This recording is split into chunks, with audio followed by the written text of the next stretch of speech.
안녕하세요, 익정입니다. 오늘은 코너링에 대해서 준비해봤는데요. 코너링을 하다가 코너를 벗어나서 생기는 사고가 사망률이 제일 높은 라이더 사고 중 하나라고 합니다. 교차로에서 누군가 갑자기 내 앞으로 좌회전을 하거나 내 차선으로 다른 차량이 갑자기 튀어나온다거나 하는 상대방 잘못으로 일어나는 사고가 아니라 순전히 라이더의 잘못으로 생기는 사고가 이렇게 높은 사망률과 사고를 일으킨다는 것인데요. 그만큼 정확하고 안전한 코너링 기술이 중요하고 코너링에 대해 확실히 이해하고 꾸준히 연습하는 것이 필요한 것 같습니다. 제가 처음 입문할 때부터 코너링에 대한 정확한 정보를 접하기가 쉽지 않아서 여러 가지 자료들을 찾아봤던 기억이 있는데 그중 가장 헷갈렸던 부분 중 하나가 바로 트레일 브레이킹이었습니다. 키스 코드, 리 파크스, 마이클 리브스 등 여러 선수 출신 강사들의 자료들을 읽으면서 배우던 중에 최근 야마하 챔프스쿨의 닉 아이에나치 강사와 여러 선수 출신 강사들이 만든 야마하의 챔프 U라는 프로그램을 구입했고 이전부터 궁금하던 여러 코너링과 트레일 브레이킹의 개념들에 대한 내용들이 포함되어 있었는데요. 오늘은 그중 일부를 같이 이야기해보려고 합니다. 특히 트레일 브레이킹은 예전에는 상급자 기술,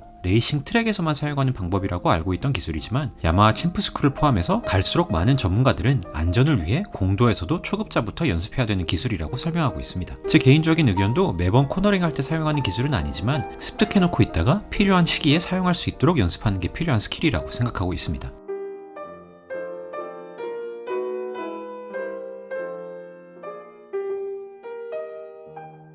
트레일 브레이킹을 설명하기 전에 더 기초적이고 보편적인 코너링을 어떻게 하는지에 대해 알아야겠는데요. 미국의 오토바이 안전교육의 대표 기관인 MSF에서 입문자들에게 처음 가리키는 코너링 방법은 다음과 같습니다. 슬로우, 룩, 프레스, 롤.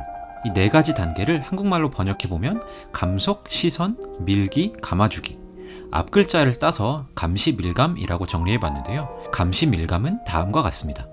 첫 번째, 코너가 다가올 때 직진 구간에서 충분히 감속합니다. 오프로드가 아닌 일반 길에서 감속할 때는 앞쪽 브레이크가 멈추는 힘의 대부분을 차지하기 때문에 앞쪽 브레이크만 쓰거나 뒷브레이크는 살짝만 같이 밟아줘야 하지만 바퀴 간격이 긴 크루저를 타고 계신다면 뒷브레이크를 50% 정도까지 같이 써야 될 수도 있겠습니다. 코너링을 할 때는 항상 진입할 때보다 빠져나갈 때 더 빨라야 된다는 것을 기억하고 코너 들어가기 전에 충분히 감속해줘야 합니다. 감시 밀감을 할 때는 코너 들어가기 전 직진 구간에서 모든 감속을 끝내고 오토바이를 기울이기 전에 브레이크는 놔줍니다. 두 번째, 시선을 코너 보이는 안쪽 제일 끝까지 들여다봅니다. 바이크는 내 시선이 있는 곳으로 간다는 말이 있습니다. 그만큼 라이딩을 할 때 시선이 제일 중요한 부분 중 하나인데요. 여기서 중요한 건 눈으로만 보는 게 아니라 얼굴 전체를 돌려야 된다는 점입니다. 눈으로 코너를 본다고 생각하지 말고 내 코나 턱이 내 시선이 보는 쪽을 향해야 한다.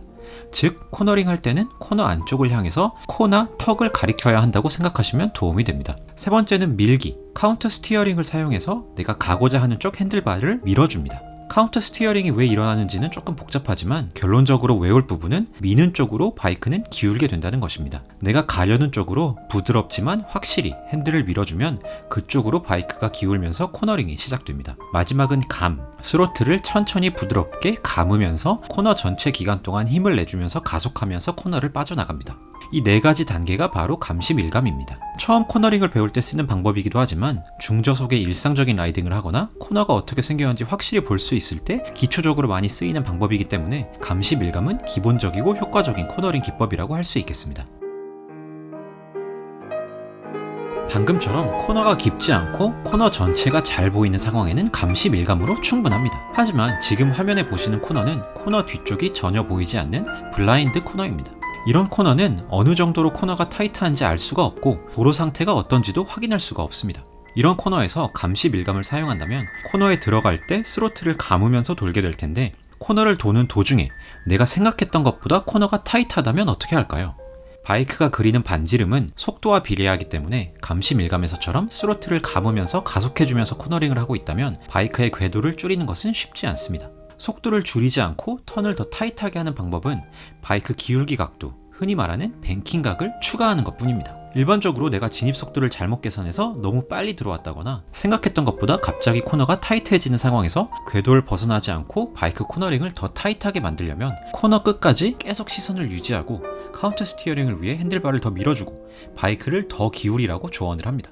보통 라이더들이 생각하고 본능적으로 겁먹는 것보다 바이크는 훨씬 더 많이 기울 수 있기 때문에 대부분의 경우 사고 없이 잘 넘어가게 됩니다. 하지만 바이크의 기울기는 무한이 아닙니다. 게다가 도로의 상태가 좋지 않거나 길이 젖어 있거나 타이어가 차갑거나 마모되어 있다거나 아니면 이미 내 바이크가 상당히 많이 기울어져 있는 경우라면 더 타이트하게 코너를 돌기 위해 바이크를 무작정 더 기울이기만 할 수는 없습니다. 하지만 또 이와 반대로 코너링을 하는 도중에 큰일 났다 하고 브레이크를 덥석 잡아버린다면 바이크가 갑자기 일어나서 직진해버리거나 아니면 타이어 그립을 초과해서 슬립할 가능성이 많습니다. 트레일 브레이킹은 큰일 났다 하고 브레이크를 잡는 게 아니라 코너 진입할 때부터 브레이크를 놔주지 않고 약하게 유지하는 방법입니다. 더 빠른 페이스로 라이딩을 하고 싶은 사람들에게 트레일 브레이킹은 필수이기도 하지만 속도를 즐기지 않더라도 특정 상황, 예를 들면 내리막길에서 코너링을 한다거나 처음 가보던 가파른 코너가 보인다면 최소 알고 있어야 할 스킬이라고 생각이 듭니다. 코너 뒤쪽에 뭐가 있는지 모르는 상태에서 아무도 없겠지, 별일 없겠지 하는 생각, 또는 코너가 타이트해질 때 바이크를 계속 더 기울어도 안 넘어지겠지 하는 희망사항을 가지고 라이딩하기보다는 어떤 일이 있더라도 내가 대처할 수 있는 트레일 브레이킹 기술을 이해하고 연습하자고 야마하 챔프스쿨의 닉 아에나치는 강조합니다.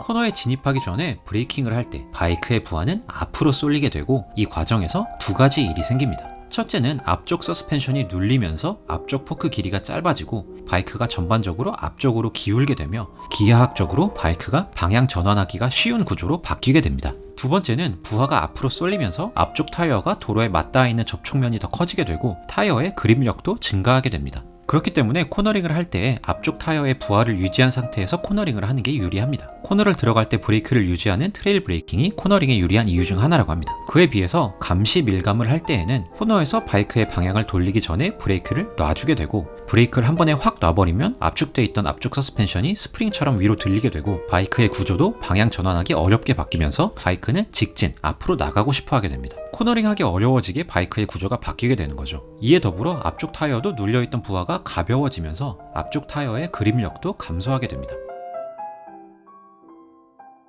바이크의 구조를 코너링에 최적화시키는 게 트레일 브레이킹의 목적 중 하나지만 그것 말고도 공도에서는 더 중요한 이유가 있습니다. 항상 깨끗하게 똑같은 상태로 유지되는 트랙과는 달리 공도에서는 도로 위에 무슨 변수가 있을지 예측할 수가 없는데요. 이 문제는 특히 코너의 뒤쪽이 보이지 않는 블라인드 코너에서 더욱 심각해집니다. 감시 밀감을 사용해서 코너링 한다는 것은 코너링 하는 내내 스로틀을 감으면서 가속하면서 코너링 하는 것입니다. 코너가 완만하거나 가시성이 좋은 오픈 코너일 때는 큰 문제가 되지 않지만 블라인드 코너인 경우에 보이지 않는 코너가 생각했던 것보다 타이트하거나 뒤쪽에 차가 멈춰 있다거나 누군가 쓰러져 있다거나 공사 중이거나 예상하지 못한 감속하거나 멈춰야 되는 상황이 생긴다면 어떻게 할까요?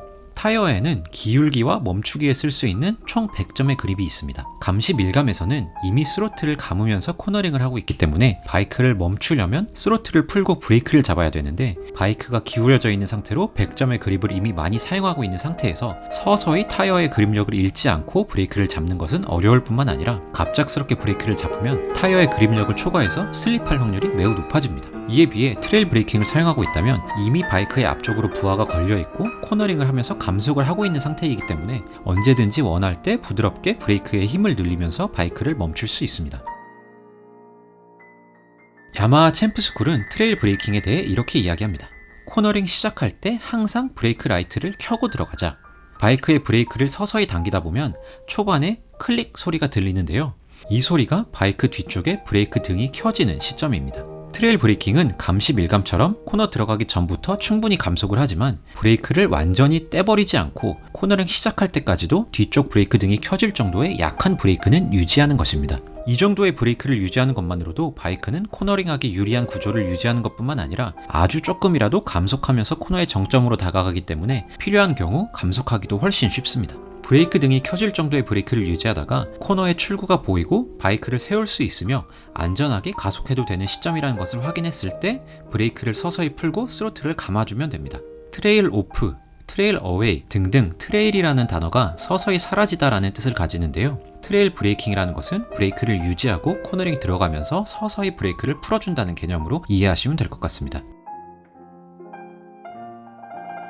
네, 오늘 왜 이렇게 야마하 챔프스쿨이 트레일 브레이킹을 배우라고 강조하는지에 대해서 간단하게 준비해봤는데요. 그럼 이제 트레일 브레이킹에 대해 더 자세히 배우고 잘하려면 어떻게 해야 되나? 가까운 라이딩 스쿨을 찾아가시고 전문가들의 전문적인 지도를 받으시도록 다시 한번 말씀드리고 싶습니다. 하지만 저도 그렇고 라이딩 스쿨 가는 게 경제적으로나 물리적으로 어려운 분들도 많을 것 같아서 앞으로 야마하 챔프스쿨에서 강조하는 여러 코너링이나 브레이킹, 라이딩 기술에 관련된 여러 개념들이랑 혼자 연습할 수 있는 방법들에 대해 가끔 올려보도록 하겠습니다. 네, 지금까지 시청해주신 분들 감사합니다. 다음에 뵙도록 하겠습니다.